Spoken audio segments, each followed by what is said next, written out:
Hello, this is John News Prime. Coming up this hour, about 5 billion Ghana cedis paid in bribes in both private and public sectors in 2021, with officials of the Lands Commission the leading takers of cash bribes. 1.3% of our population were offered money ahead of the elections. How is this affecting our economy? We quantified it, and it's 5 billion Ghana cedis in the year 2021. Meanwhile, the police service tops the chart in the general prevalence of bribery. We have a breakdown of the survey for you. Also in this package, 750 million loan approved. Parliament approves the facility after minority toned down initial resistance. As many as are in favor of the motion, say aye. All against, say no. Ayes have it. Motion is carried. The Ghana Health Service is to start restricting burials within 24 hours as a way of curtailing its spread of the Marburg virus disease. We have more as it recommends no handshaking, hugging, and regular hand washing. If you look at this Marburg, it's about contact. So, we stopped shaking hands when we had this COVID, and I think that now we have started.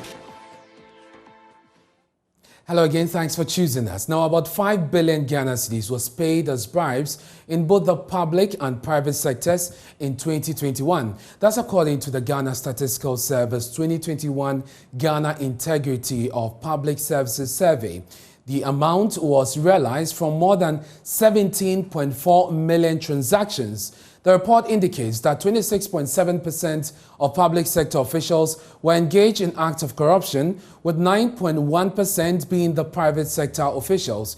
Here's government statistician Professor Samuel Kobnenim speaking at the launch of the report. 1.3% of our population, of our citizens, the adult population, were offered money ahead of the elections, and they did indicate that 4.2% of them indicated that another family member was offered money for the same. How is this affecting our economy? We quantified it, and it's 5 billion Ghana cedis in the year 2021. What are the next steps? Your Lordship, we hope to collaborate with UNODC, TRAJ, and all the anti-corruption agencies that are in this room and are joining virtually or were not able to join, to have stakeholder engagement, do detailed engagement with the numbers that I've shared, looking at the relationships to nail down the issue of corruption at both the national and the subnational level. Well, the report also indicates that people aged 25 and 34 are the age group most likely to pay bribes. So which public officials are taking the bribes and in what sectors of the economy? We have a breakdown of the report for you. And so as you can find there, prevalence of bribery total and by level of urbanization in 2021, we have a total of 83.8%. And 86.1 of that in urban areas, 80.3 in rural areas. So there's just a slight difference in the percentages as far as the figures are concerned for rural and urban when it comes to bribery and the adult population that engage in this. So the next slide, we'll talk about another breakdown. This is the regional breakdown of the figures, the prevalence of bribery by region in the year 2021, according to this research. And so the deepened areas, you're looking at the Western, the Greater Accra, the Western North Ahafo, Brong Ahafo, and also the Northeast are the most prevalent when it comes to bribery, followed by areas like the Central region, the Northern region, and the Upper East region, where you're seeing between 28 and 30%. Then you can look at areas like the Ashanti region, the Eastern region, the Volta and Oti, as well as the Upper West region, constituting between 19 and 28%. The least prevalent as far as the regional breakdown is concerned for bribery in 2021, we are looking at the Savannah and the Bono East region. So this is the regional breakdown for you. Now let's look at the age distribution as well. So people aged between 25 and 34 are the age group most likely to be paying bribes. And this according to the UNODC research. So you can see that between 25 and 34, you have 29.9%. That is followed by the age group between 35 and 49.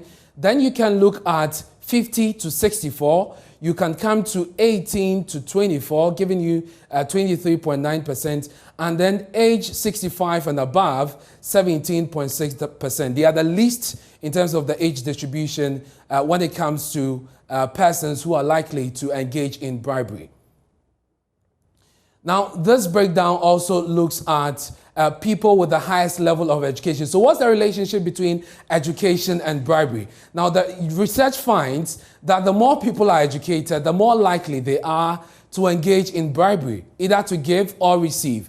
And so you look at, per the survey that was done, 40.6% tertiary education, post-secondary non-tertiary education, you have 27.4%. For secondary education, you are looking at 27.4%, primary education, 24.2%, and for non-formal education, you are looking at 23.3%. So the more people are educated, the more likely they are to engage in corruption. The next slide talks about the average number of bribes paid for 2021. So this one talks about the count. Okay, so 17.4 million bribes were paid in 2021. And these transactions is what gives you the about 5 billion that the government statistician spoke about. So 17.4 million bribes were taken alone in 2021. Let's look at the next slide. Now, this will give you prevalence of bribery in the private sector, the overall and by level of urbanization. So you're looking at Ghana in the urban sector, 8.4%, and in the rural areas, so looking at 10.9%. So this is what the picture looks like when it comes to urban and rural bribery. It means that there's more bribery, according to this research, in the rural areas as compared to the urban areas. Let's look at the next slide. Now, this gives you also the prevalence in the private sector. Often when we talk about bribery, you think of the public sector, but there's also bribery in the private sector. And this chart gives us the regional breakdown. So in the Greater Accra region, in the private sector, you have more bribery, 59.1%. Then you can look at the Western region, 50%. The Western North follows with 45%. The Ashanti region is next with 44.5%. The Ahafo region follows with 43.8%. Then the Eastern region, the Bono region, the Central region. It goes all the way down to the Upper West region, where you have the least. That's 11.2%. Mind you, this is the private sector. We are talking about the private sector when it comes to corruption. And that's the regional breakdown for you. This slide gives you, so the question is, who are those taking the bribes? 50 billion paid in bribe in 2021. But who are the officials, the public officials first taking the bribes? And so you look at doctors, nurses, and midwives, separated in this. And the research looked at the contact rate. So the people who were surveyed in this research say they come into contact more with doctors, nurses, and midwives. So that is how come you have this category of public officials leading in the chart. But the subsequent slide will show you where the prevalence is, and also when it comes to cash taking, which groups are leading. So there you have it. The Lands Commission leads when it comes to taking cash, because bribery in this research was also classified into different groups, cash and kind. So there were certain categories of people who took bribes in different forms other than cash. When you're talking about cash bribes, the Lands Commission is leading, and the average they came up with is 1,669. Then you have prosecutors, judges, or magistrates taking an average of 1,208. You can talk about the Immigration Service. They follow with 950. Elected local government representatives, 585. MMDAs, GRA, customs officers, passport agency, teachers, lecturers, professors, 360. When it comes to cash, it goes all the way down. The Driver Vehicle Licensing Authority, 222. And that's quite interesting, because in the past, you've seen the DVLA come quite tops when it comes to bribery, and especially in cash bribes. But perhaps you could link this to digitization and some other initiatives introduced in that sector. The police officers comes low here when it comes to cash bribes. So you are seeing 220, way low there. But in terms of the prevalence, they are up there because the research suggests that they are taking bribes in other forms other than cash. And then the least you see here is health officers in other public sectors or public hospitals. So this is what I was talking about. You have prevalence of bribery in relation to 6 types of private sector employees. So, okay, this is the private sector. In the private sector, the research says teachers, lecturers in private schools are taking, more bribes. That constitutes 9.6%. You have doctors, nurses, and midwives in private hospitals, 7.6%. Private security guards, that's quite interesting. Private security guards are also in the lead, 7.3%. Insurance companies, employees, other business employees, and banking sector. Now, they limited to these because those were the names, the professions that came up in the survey with the people that were engaged as far as this research is concerned. Let's look at the next slide. And this is the gender dynamics when it comes to bribe taking. So you have public officials. It says that the share of male public officials who solicit or take a bribe when interacting with a citizen is roughly twice that of male public officials. So we have 25.2 for male public officials and 13.1 for female public officials. So that's it from the research. You have more on myjoyonline.com. You can go on there and read details of this research conducted by the UNODC in collaboration with the Ghana Statistical Service, as well as the Commission on Human Rights and Administrative Justice. Well, the judiciary has been reacting to these findings. Justice of the Supreme Court, Yoni Kulendi, says this, if not checked, corruption and the perception of it will undermine democracy and further weaken national security. Fail to prevail in our fight against corruption. It is fast draining the public purse, it's creating barriers to economic development, decreasing effectiveness and efficiency of public services, increasing transactional costs, undermining equity and fairness in our society, making nonsense of due process and law, eroding the legitimacy of government, and will ultimately bring down our democracy and upset our national security. History will and ought to judge us harshly if we were to bequeath such a future to our children and posterity. That said, I must also say that in Ghana, the word corruption appears to be a word that is often being used without a clear understanding of the nuances involved. Allegations and counter-allegations bordering on corruption have often bedeviled our airwaves and public discourse, and I believe this fuels the perception of corruption in Ghana. I think the National Corruption Survey that is about to be launched today is a verifiable attempt to give stakeholders and the public, for the first time, some scientific basis to validate perceptions on the prevalence or otherwise of corruption in Ghana and some of the sectors that are captured in the survey.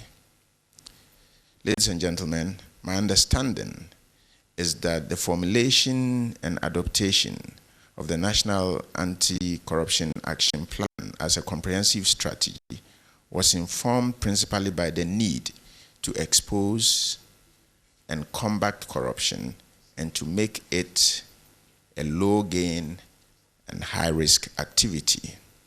This, of course, would enhance professionalism, effectiveness, integrity, accountability, transparency, etc. in all aspects of our endeavor to build a Ghana that gives hope to our people. Let's do some more on this. Ernest Kojo is co-chair of the Citizens Movement Against Corruption. He joins us via Zoom. Mr. Kojo, I'm grateful for your time. Now, this is the biggest in terms of figures, monetary figures, and also the respondents we've seen so far in corruption surveys, or in any corruption survey in a particular year. And I know you've been engaged in similar work in the past. Why is this not getting any better? Well, it's not getting any better because in the past we have not robustly dealt with the incidences that have occurred. It's a matter of perception and reality. If the perception is that people get away with buying and selling, whether it's votes, whether it's bribing, and what have you, people continue to do it because they think that's a lifestyle and there is nothing that prevents you from doing it. You don't get jailed, you don't get sanctioned. So we have not dealt robustly with the issue of corruption and graft in this country. Mm-hmm. And until we begin to set the precedent where you can see 10 people jailed, 5 people sanctioned, monies retrieved, properties, people will think that, well, this is just what it has to be. That's the norm. Mm. And I want us to separate the judiciary and the police, for instance, because they are in the justice delivery system. You see the police leading and you see the judiciary at number 4 when it comes to cash, when it comes to the prevalence, I beg your pardon, of bribery. These are institutions that are supposed to be delivering justice. Now, if such institutions, despite all the efforts that have been made, are not making improvements when it comes to justice delivery, then that, when it comes to corruption, that must be a problem.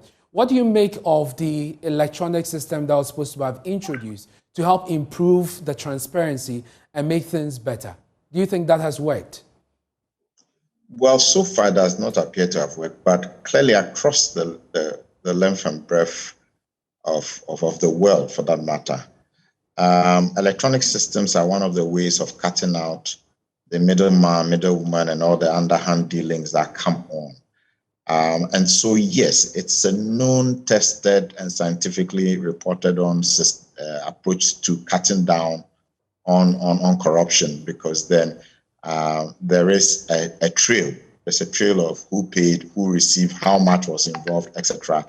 And the interface between human beings is cut out so that then I am not compelled to give or to receive. So it's probably something we just need to keep at and try and digitize and make much more electronic, a lot more systems. When people are fighting the digitization or making electronic systems, there's something they're trying to hide, because actually it makes it easier, it's more convenient, and it's the way to go. So it is one of the approaches that will contribute towards this fight. Recently, the issue of the underfunding of graft institutions in the country became very topical, especially when we discovered that the Office of Special Prosecutor, for instance, had not been adequately resourced to do his work. Going forward, is that something that we must pay particular attention to? And how do you suggest we do that, if that is a major concern? It is a very, very major concern. I mean, we don't have all the anti-graft agencies as proactive as, let me give credit to the current holder of the office, Mr. Kesi Ajabeng. And I like the way he picks up issues and says, look, we are interested, we'll do the investigation. And he's actually in court on some of the issues already, which shows he's getting traction. He definitely needs all the logistical and financial resources to make sure that the various cases is picked, they can do the investigations in good time and get, the court's ruling. That to set a good example. I mean, that's what is lacking at the moment.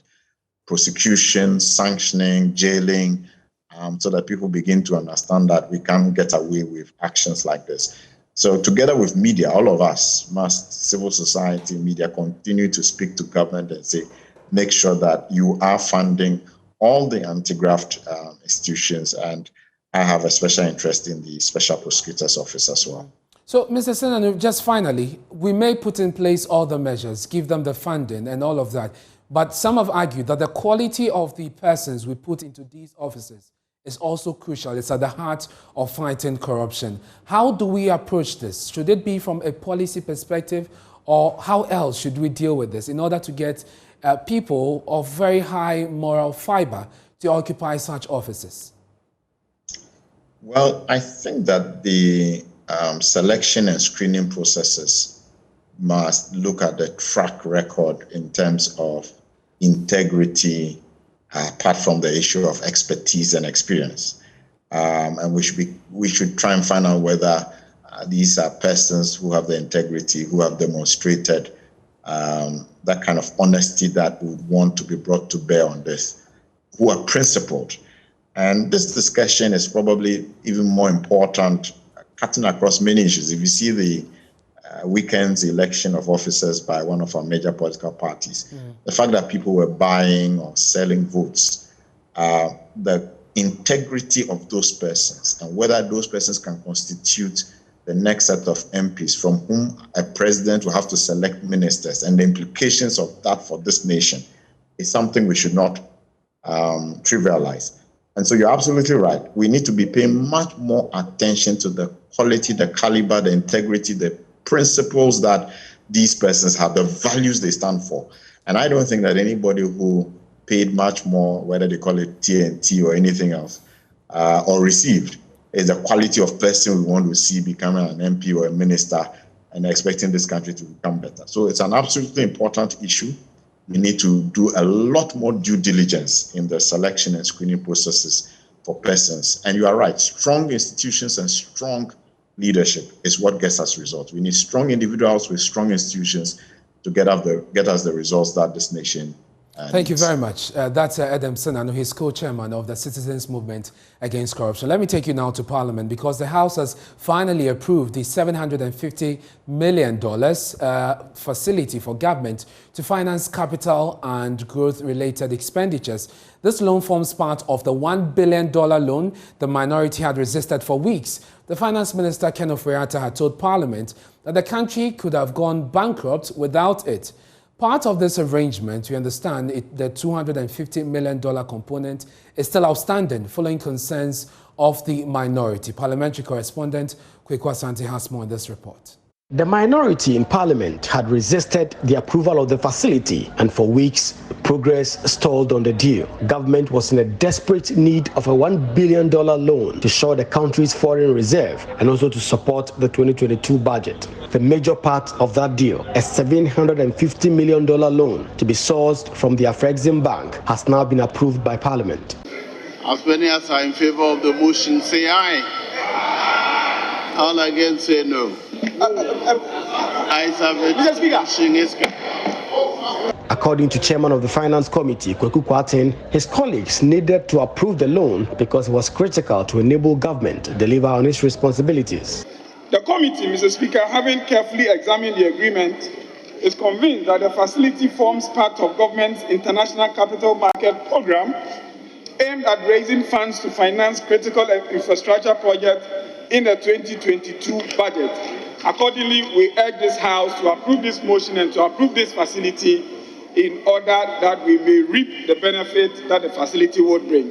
Ranking member on the Finance Committee, Dr. Kisela Toforsen, explained what made the minority change their stance. Mr. Speaker, as we speak, our debt is simply not sustainable, and it should be noted that this matter is of national importance and something that all of us will have to come together and deal with it.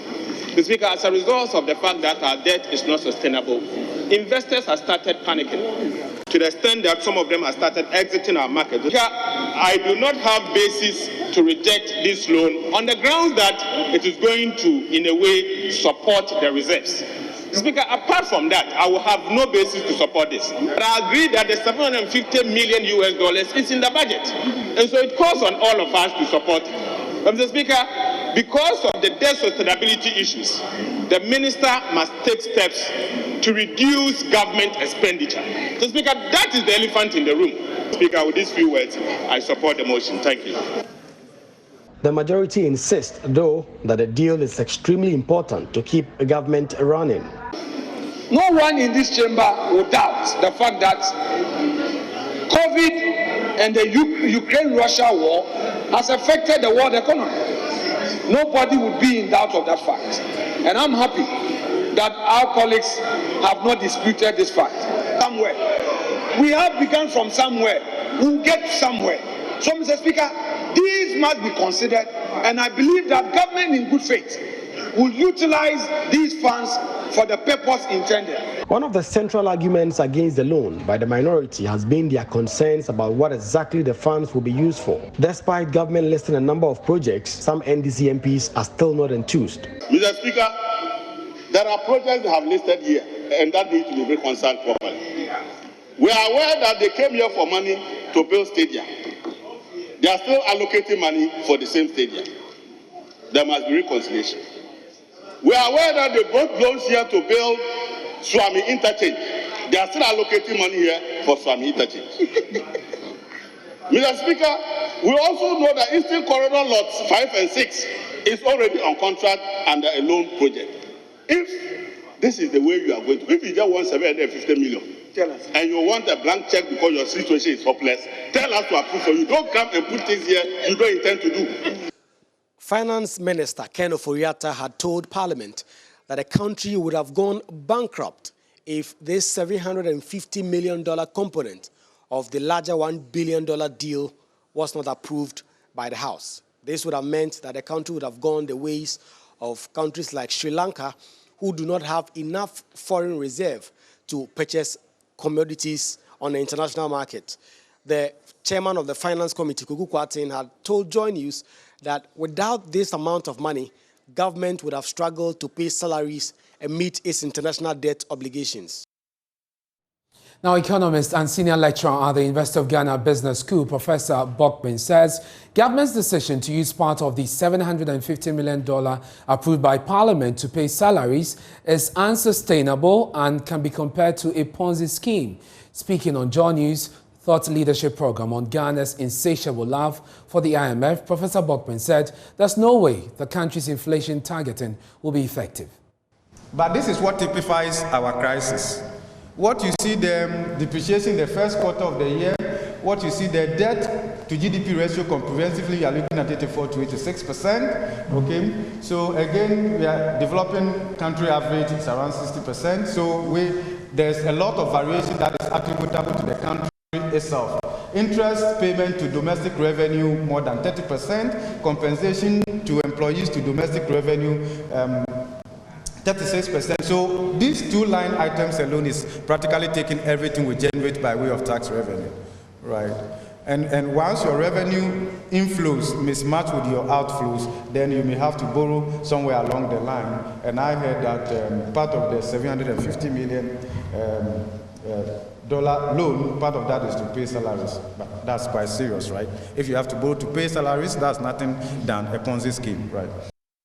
You're watching Joy News Prime with me, Ernest Manu. Still to come, the Ghana Health Service to start restricting burials within 24 hours as a way of curtailing the spread of the Marburg virus disease. We have more as it recommends no handshaking, hugging, and regular hand washing.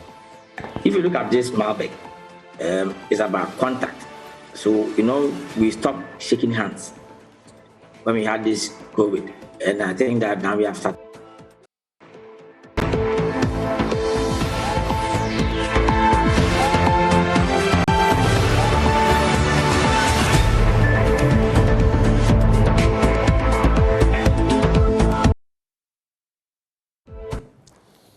Thanks for staying with us here on Joy News Prime. Now, the Ghana Health Service says it will start restricting burials within 24 hours as a way of curtailing the spread of the Marburg virus disease.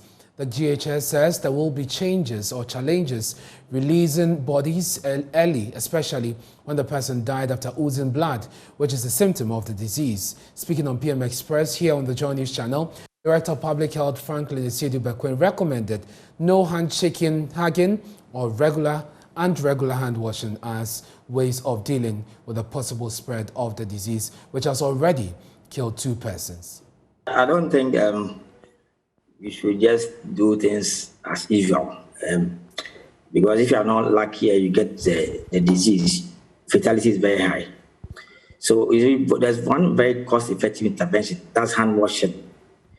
I mean, it cuts across whether it's in influenza, whether it's Marburg, A3N2, there are a lot of them. So I think that this issue about hand washing particularly with soap and running water, is a very good intervention.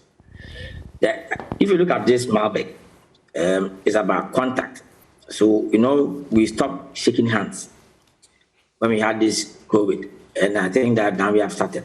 Yes. We have to go back to stop, because it's about direct contact. So I think that when you have a disease like Malbec, that hugging, shaking of hands, the things that we should not encourage.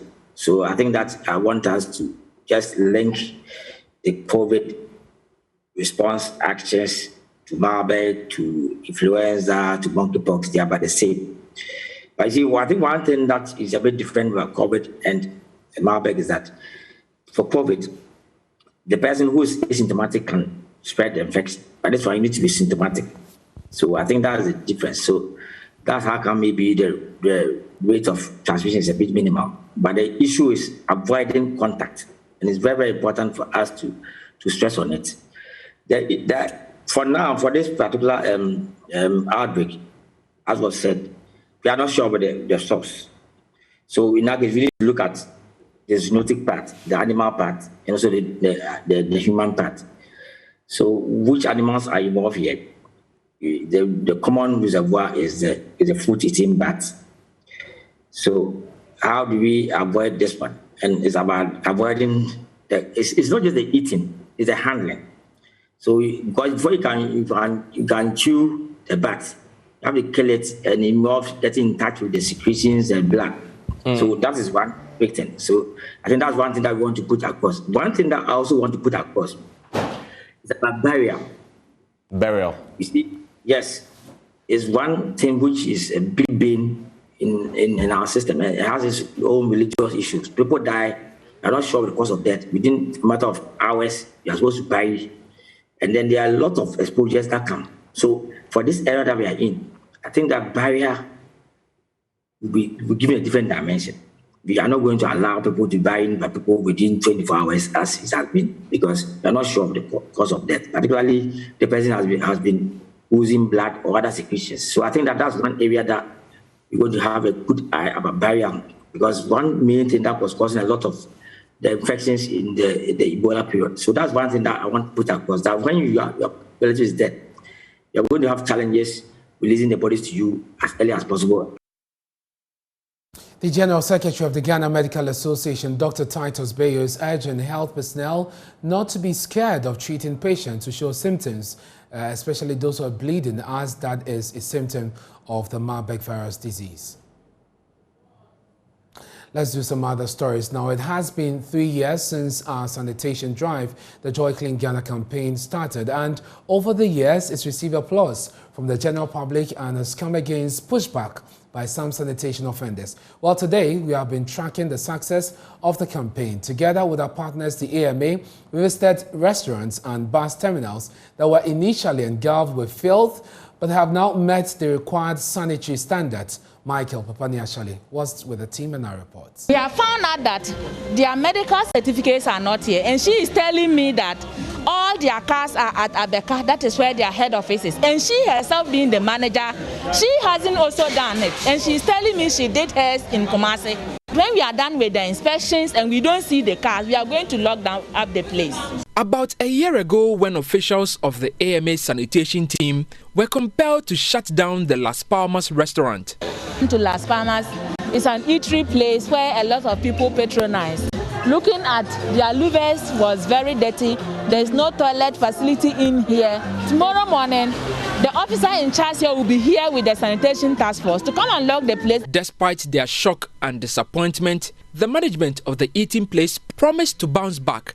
But this required some tough measures, including job losses. The tough love appears to have paid off, as the AMA team is now impressed with the state of the restaurant. Now the toilet has been provided because we couldn't understand why a restaurant should be there without a sanitary facility. So it was one of the things that we closed out the place, but it has been provided. So, yeah. Okay. So you've seen the toilet facility for yourself. Florence, what are you heading to right now? We are going to the customer's washroom. Did you check that place out the last time that you came here? There weren't none. They had a room, but it was not in operation. There's no place for them to, clean up after themselves. There wasn't any urinal when we came. Yes, but now they have a urinal. And the septic tank is at the back. It's also beside the point that they just have a urinal. What is the state of the urinal? Is it satisfactory? In fact, the urinal is okay, yes. It is in good condition. They've cleaned the place, it's neat.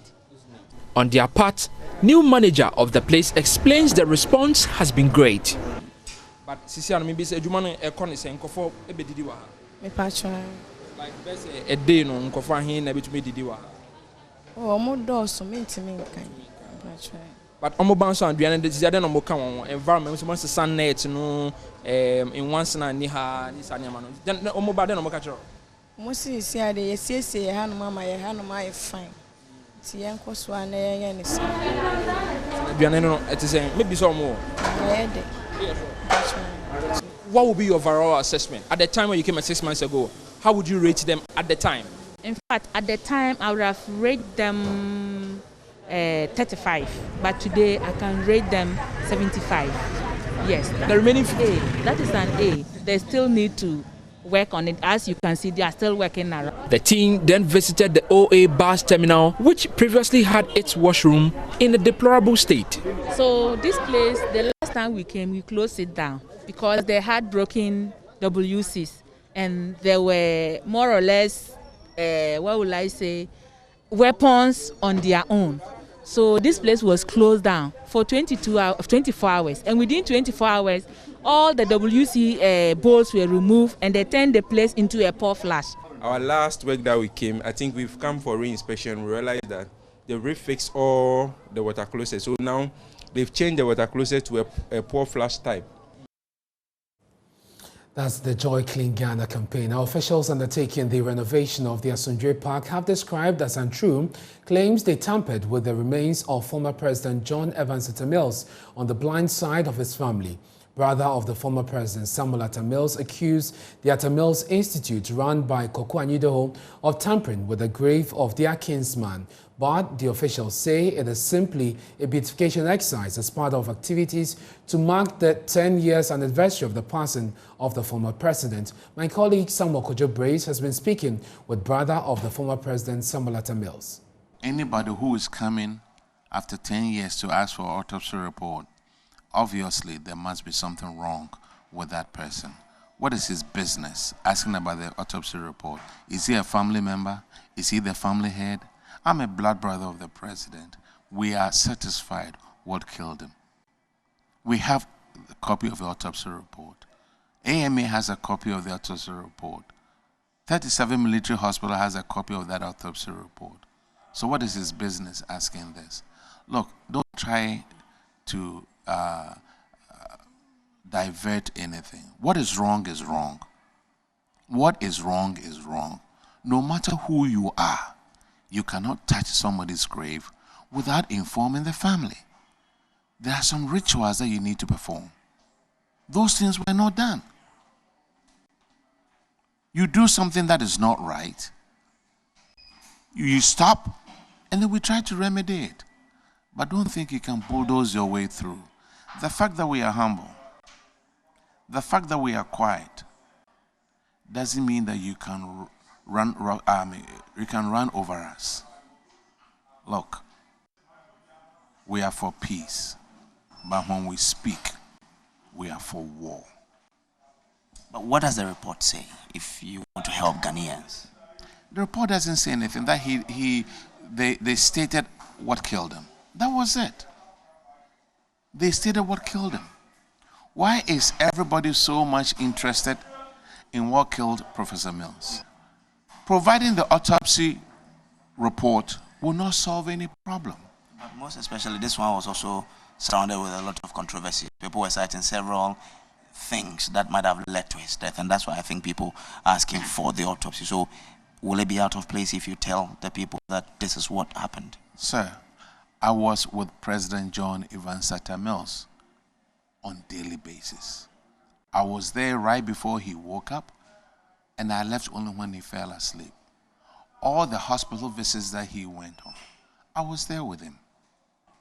All the visits, I was there with him.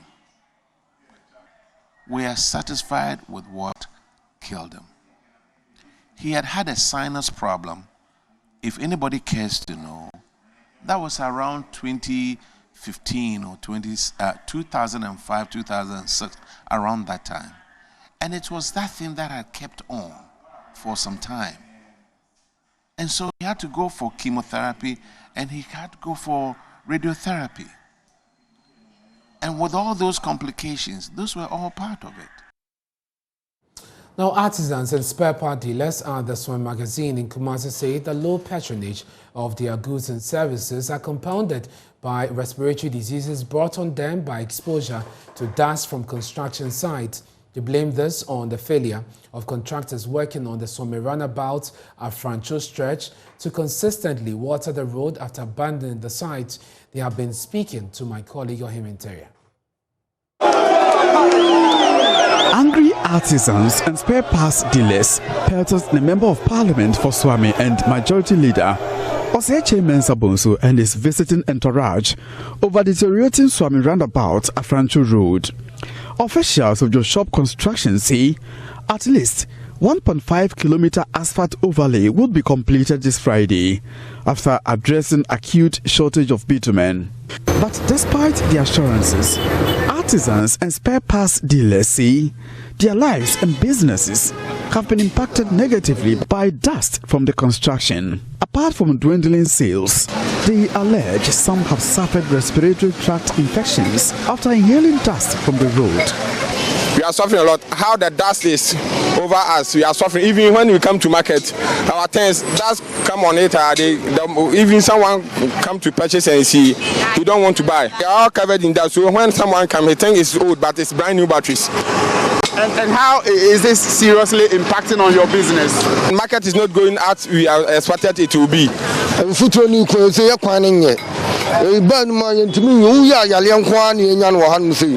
Electric weather, truck block machine say ya the so ma hwese futu na changing in color no 20 years na futu na se no so say aduane kwa koto we so na senso ni hono ma enu senso ran ma na aduane so nyina fita untimi ni.